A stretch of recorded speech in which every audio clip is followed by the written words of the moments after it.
Sa vie privée, Elise Moon ne l'a jamais exposée. Depuis le début de sa carrière il y a près de 30 ans, l'humoriste s'est concentré sur sa carrière sur les planches, d'abord en duo avec Dieudonné puis en solo, préservant notamment sa vie amoureuse de toute médiatisation.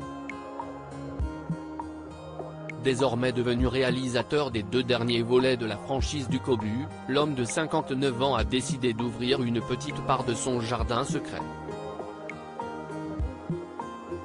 Pas toujours simple. Du moins si l'on en croit ces rares confidences faites auprès de nos confrères du magazine Voici ce vendredi.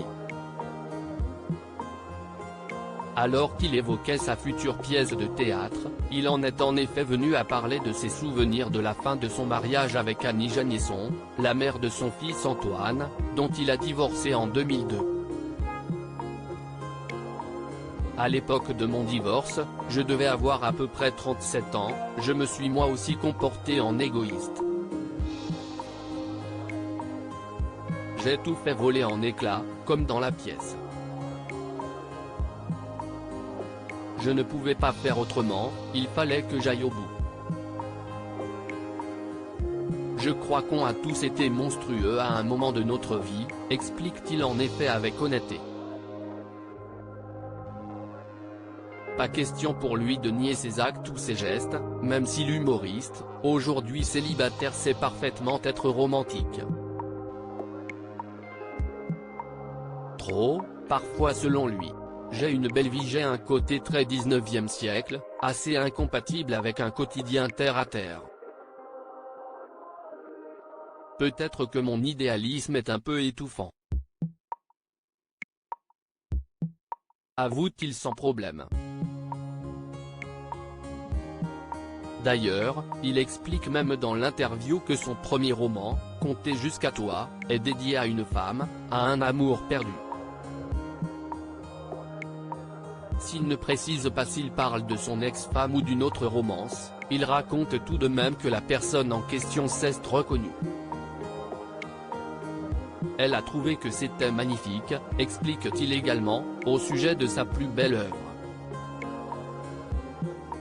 Elle a même été très émue, mais rien ne la fera changer Davis. Notre histoire est terminée. Si est une femme très pragmatique, elle est déjà passée à autre chose. Je suis d'ailleurs grandement impressionné par les gens qui ont cette capacité à switcher aussi vite d'une histoire à une autre. Je trouve ça très violent. Très sensible, Elise Moon est pourtant bien déterminée à retrouver l'amour. D'ailleurs, il sait ce qu'il veut, décrivant sa future dulcinée comme une femme fine et subtile, il cherche également de véritables qualités morales. L'intelligence est un aphrodisiaque, tandis que la vulgarité et la bêtise me repoussent, argumente-t-il d'ailleurs. Tout en se montrant un peu triste tout de même, j'ai plutôt eu une belle vie et je trouve dommage de ne pas la partager avec quelqu'un. On espère que celle-ci arrivera vite.